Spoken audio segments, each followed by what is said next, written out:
Well, here it is, welded in. I got it centered with the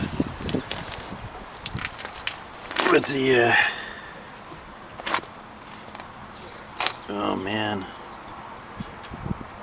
yeah, that's right, centered with the lower A-frame pivot points, and welded a couple brackets there, and then braced them into the frame. I only got a couple inches there under there, but this is basically all the way down. I might put a skid plate on that, but now the bump steer is from all the way up to all the way down. Got a 1/2 inch toe in change.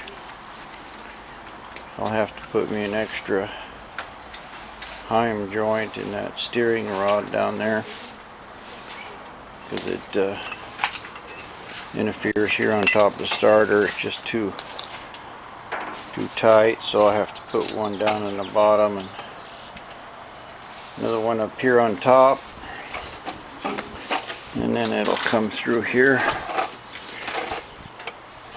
Started putting gauges in, they fit the holes nice. And Nastia cleaned up the back good. Painted the rear end and springs. Rust-Oleum. That looks good.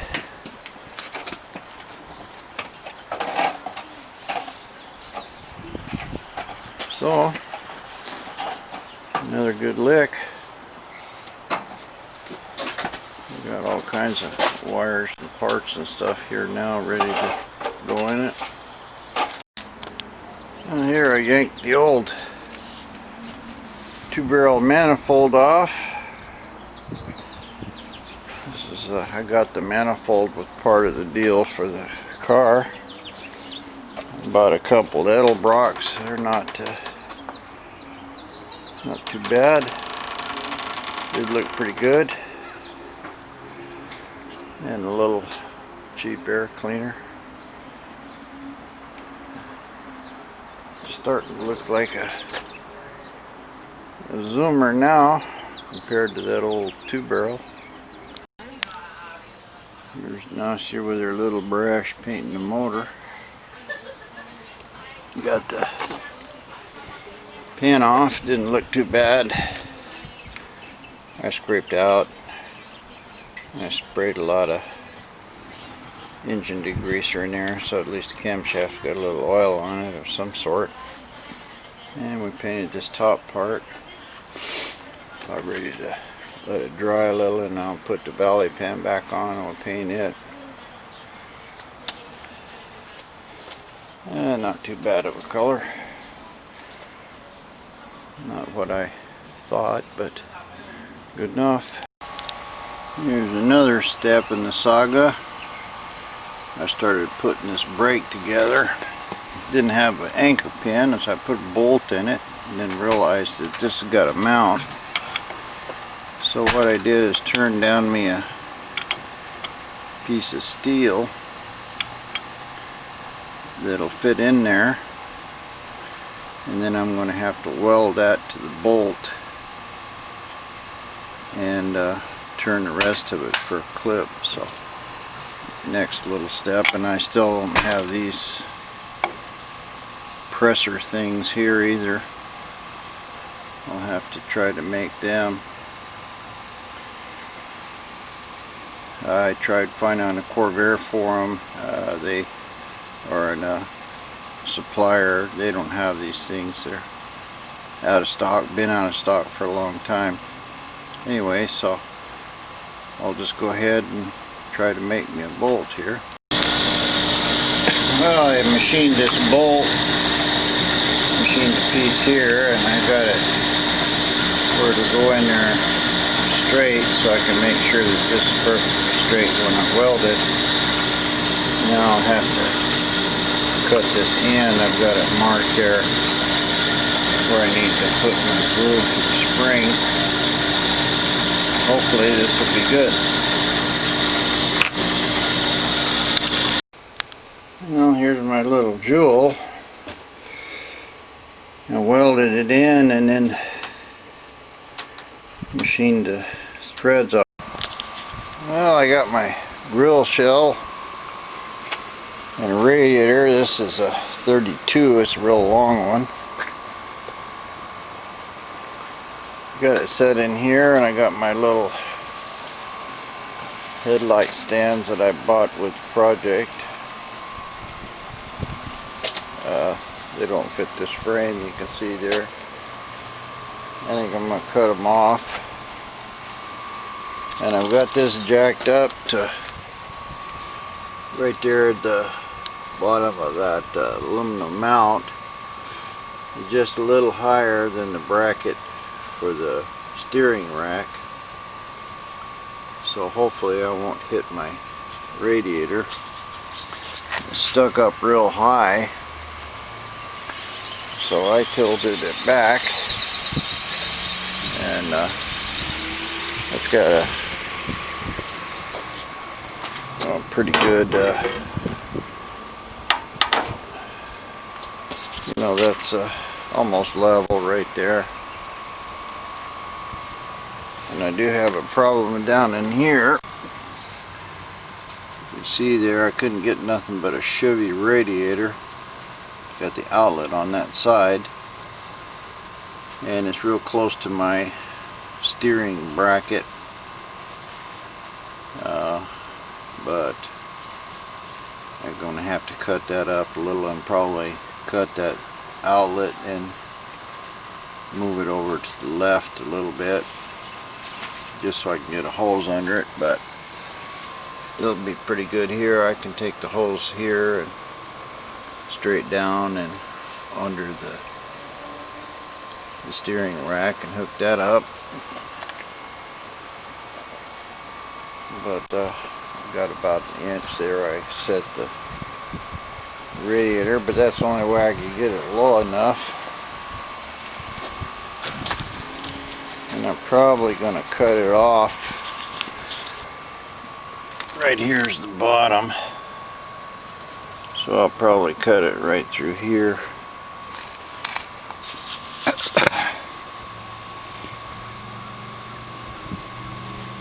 Kind of hate to cut that nice piece off of there,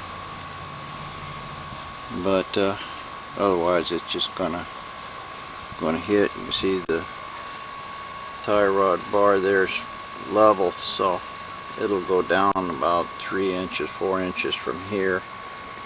And I've only got, well, this is 2 inches, so I might have 4 inches from the ground there.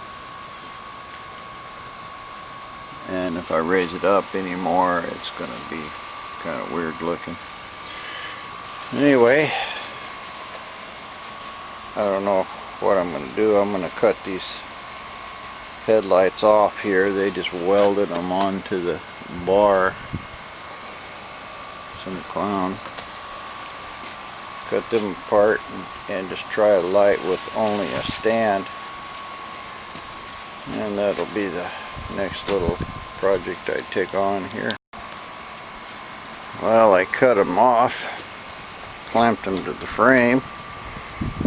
While I was fooling around, they flopped down to the bottom.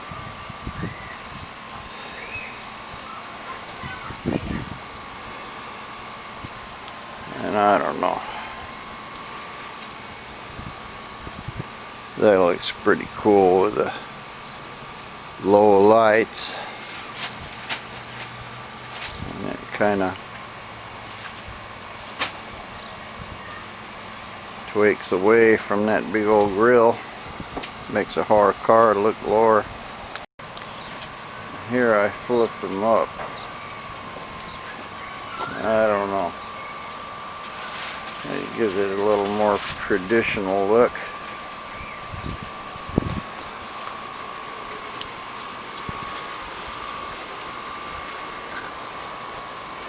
Yeah.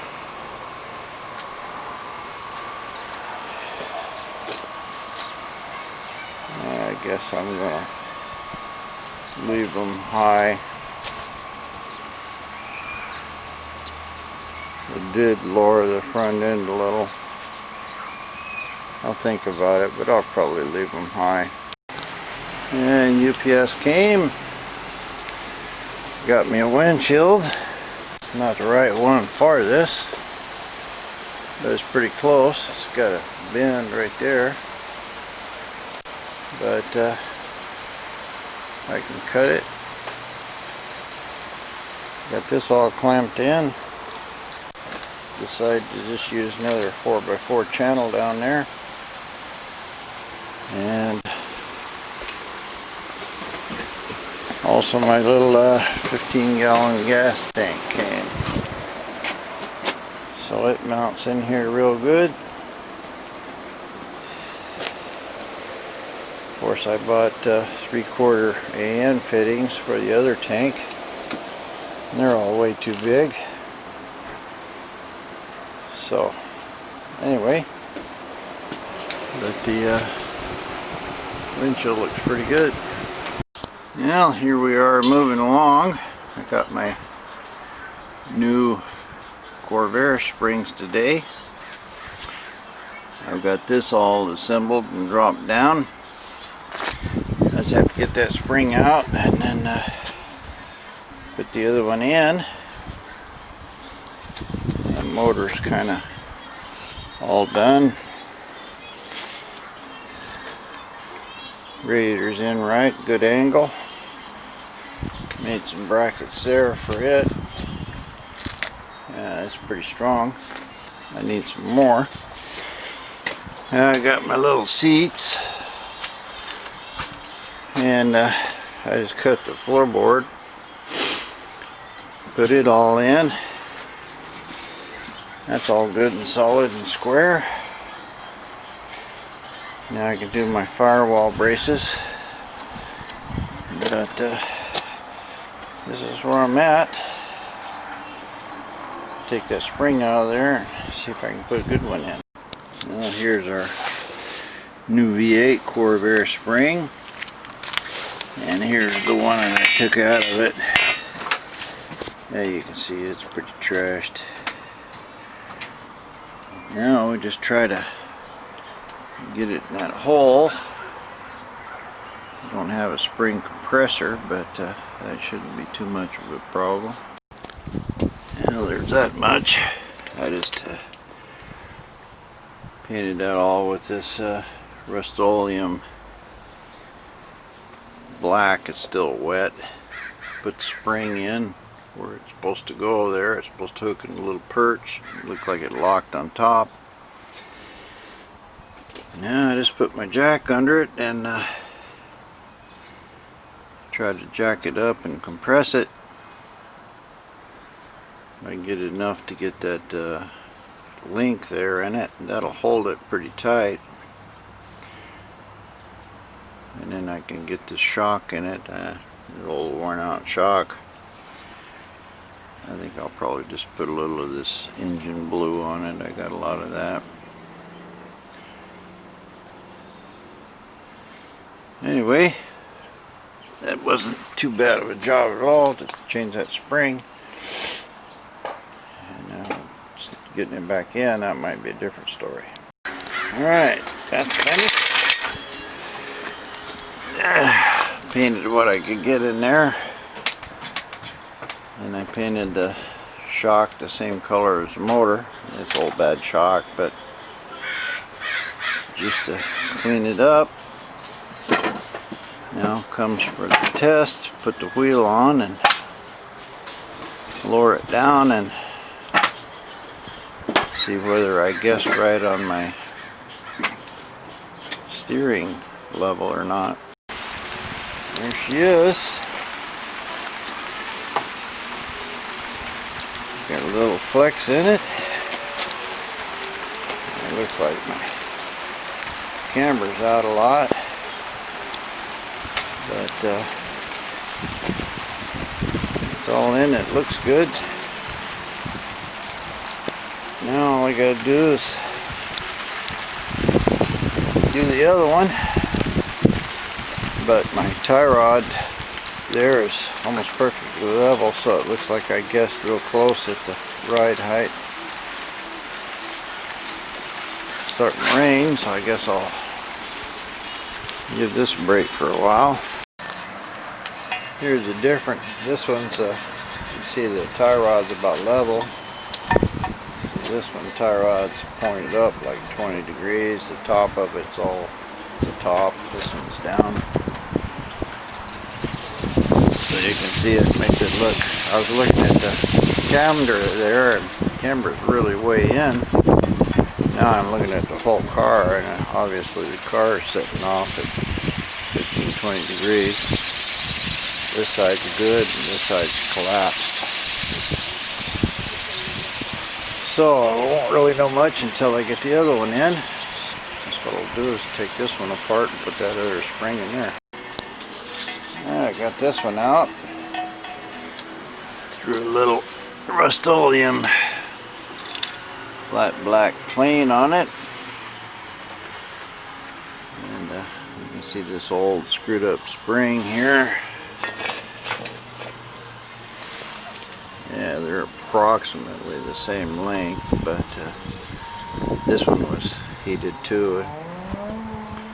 Punched the end of it. So, put the spring in, jack it up. This one should go quite a bit easier since I already did the one. See what it looks like. Well, there's the other one down. Looks like my camber's good here. Still, this one's really flopped in.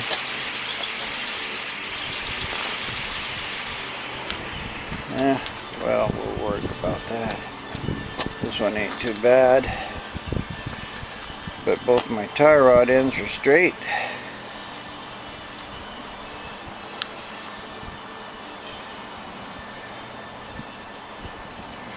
See what it does jumping.